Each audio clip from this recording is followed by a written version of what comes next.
વાતાવરણમાં પલટાને લઈને હવામાન નિષ્ણાંત અંબાલાલ પટેલ દ્વારા આગાહી કરવામાં આવી છે। આગામી 20 દિવસ ગુજરાત સહિત દેશ માટે આકરા રહેશે। અનેક ભાગોમાં આંધી તોફાનો આવી શકે। 60 થી 70 કિલોમીટરની ઝડપે પવન ફૂંકાઈ શકે છે। દેશના ઉત્તરીય ભાગોમાં મજબૂત પશ્ચિમી વિક્ષેપો આવી શકે। ઉત્તરના ટોચના ભાગો પંજાબ, હરિયાણા અને રાજસ્થાન સુધી પણ અસર રહેશે। ઉત્તર ગુજરાતના ભાગોમાં મજબૂત સિસ્ટમ આવશે। કાચા મકાનના છાપરા ઉડી જાય તેવી પવનની ગતિ રહેશે। બનાસકાંઠા, સાબરકાંઠા, અરવલ્લી, પંચમહાલ સહિતના ભાગોમાં કમોસમી વરસાદની આગાહી છે। આ ઉપરાંત મધ્ય ગુજરાતના ભાગોમાં પશ્ચિમી વિક્ષેપની અસર રહેશે। આગામી 20 દિવસ દેશ સહિત ગુજરાત માટે આકરા છે।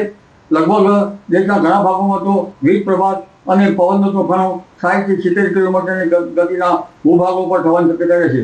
જ્યારે આ મજબૂત પશ્ચિમ વિક્ષોભ દેશના ઉત્તરીય પર્વતીય પ્રદેશોમાં પણ આવવાની શક્યતા રહેશે।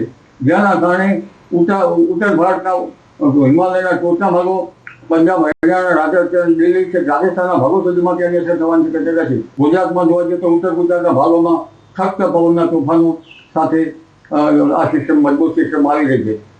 લગભગ કેટલાક રાજસ્થાનના કેટલાક સંલગ્ન ભાગોમાં તો 60 થી 70 કિલોમીટર પવન ફૂંકાઈ શકે છે અને નીચેના ભાગમાં 50 થી 60 કિલોમીટરનો પવન ફૂંકાઈ શકે છે। કાચા મકાનના છાપરા ઉડાડી દે તેવી આ પવનની ગતિ હશે। બનાસકાંઠા, સાબરકાંઠા, અરવલ્લી, પંચમહાલ આ ભાગોમાં પણ કમોસમી વરસાદ થવાની શક્યતા રહેશે।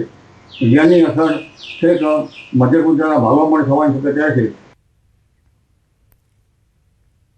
તો 28 માર્ચથી ઉત્તર ભારતમાં સિસ્ટમ સક્રિય થશે। 3 એપ્રિલ સુધીમાં સિસ્ટમ મજબૂત બનશે। 5 એપ્રિલની આસપાસ પશ્ચિમ વિક્ષેપ આવશે અને પશ્ચિમી વિક્ષેપના કારણે પવનની ગતિ વધારે રહેશે। 8 એપ્રિલથી 16 એપ્રિલ સુધી પશ્ચિમી વિક્ષેપની અસર થશે। એક પછી એક પશ્ચિમી વિક્ષેપોના કારણે તાપમાન પર અસર રહેશે। મહત્તમ તાપમાનમાં ઘટાડો પણ નોંધાશે। આગામી 20 દિવસ ખેડૂતોએ સાચવવાના રહેશે। તારીખ 28 સુધી આ લગભગ ઉત્તર ભારતમાં આ સિસ્ટમ પ્રવેશ કરશે અને ધીરે ધીરે 29, 30 અને ત્યારબાદ એપ્રિલ 3 તારીખ સુધીમાં આ સિસ્ટમ મજબૂત સિસ્ટમની અસર થશે।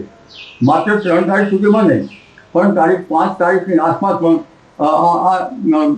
એ પશ્ચિમ વિક્ષોભ લગભગ એપ્રિલમાં આવી રહ્યો છે અને એપ્રિલના આ પશ્ચિમ વિક્ષોભની પવનની ગતિ વધારે રહેશે।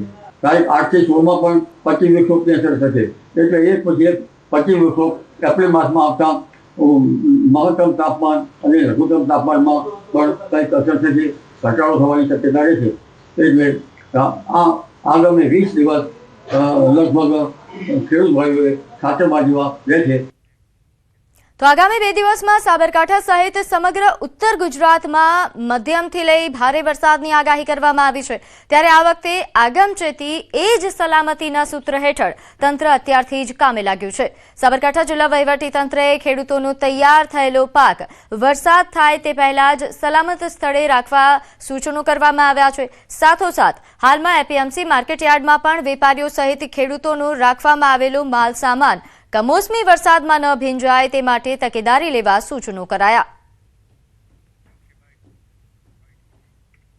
આ પરિસ્થિતિમાં ખેડૂતોને અગમચેતી રૂપ તેમનો જે પાક તૈયાર થઈ ગયેલ છે તે પાક સલામત સ્થળે ખસેડવા તેમજ આ સમયગાળા દરમિયાન પિયત ન આપવું તેમજ ખાતર તેમજ જંતુનાશક દવાનો છંટકાવ ન કરવો જોઈએ તેવી ખેતીવાડી વિભાગ દ્વારા દરેક ખેડૂતોને સૂચિત કરવામાં આવે છે। ખેડૂત જણસી હોય તો જણસી સલામત સ્થળે ખસેડવી તેમજ ખેડૂતોને પણ તેઓનો તૈયાર થયેલો પાક સલામત સ્થળે ખસેડવો।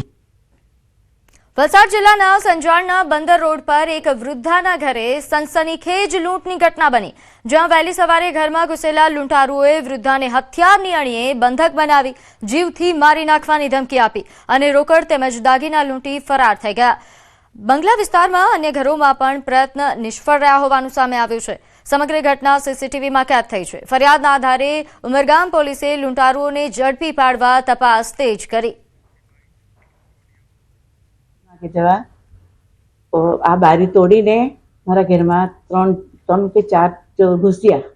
અમારી રૂમમાં ચાવી ગયા, લાઇટ પાડી ને એ લોકો કબાટ જ કબાટમાં ચાવી અંદરમાં લટકતી હતી એટલે ચાવી લઈને કબાટ ખોલવા માંડી એટલે મારી ઊંઘમાંથી ઉઠી નું જોયું કે આ કોણ હશે મારા ઘરમાં. હું તો એકલે સૂતી હતી.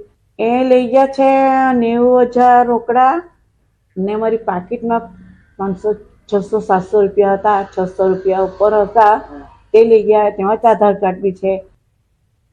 તો અરવલ્લીના ભિલોડામાં ચેન સ્નેચિંગની ઘટના બની, જ્યાં વૃદ્ધ મહિલાના ગળામાંથી સોનાનો દોરો ખેંચ્યો. બાઇક પર આવેલા ઈસમો ચેન ખેંચીને ફરાર થઈ ગયા. અંદાજે 4 લાખનો સોનાનો દોરાની આ લૂંટની ઘટના બની છે, જેમાં ભોગ બનનારે હાલ પોલીસ ફરિયાદ આપી છે. આ સમગ્ર ઘટનાના સીસીટીવી ફૂટેજ પણ સામે આવ્યા છે, જેના આધારે હવે પોલીસે તપાસ તેજ કરી છે. મહિલાના ગળામાંથી સોનાના દોરો ખેંચીને બાઇક સવાર ફરાર થયા છે, જેમને શોધવા માટે ચક્રો ગતિમાન કરવામાં આવ્યા.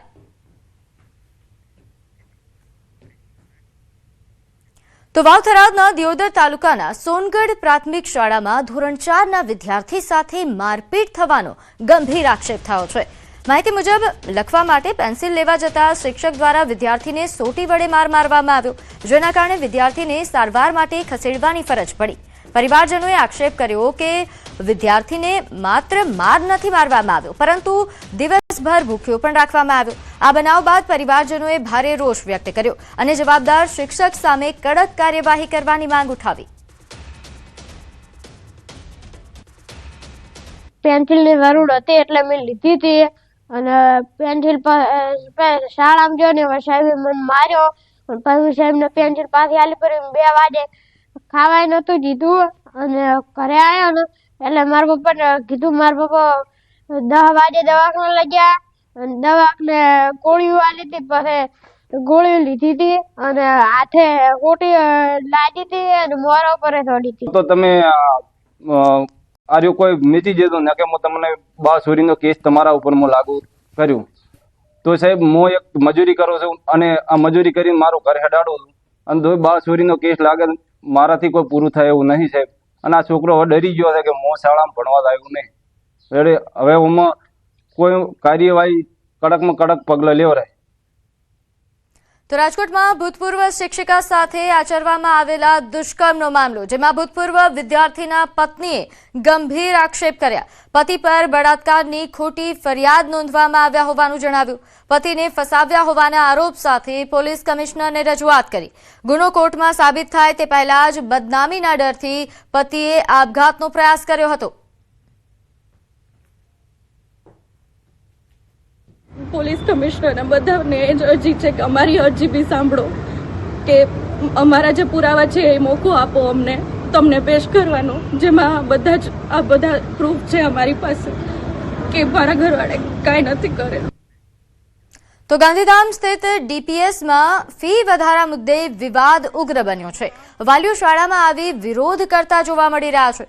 નવા શૈક્ષણિક સત્ર માટે સ્કૂલ દ્વારા ફીમાં અંદાજે 12% થી 22% સુધીનો વધારો જાહેર કરતા વાલીઓમાં ભારે રોષ ફાટી નીકળ્યો છે.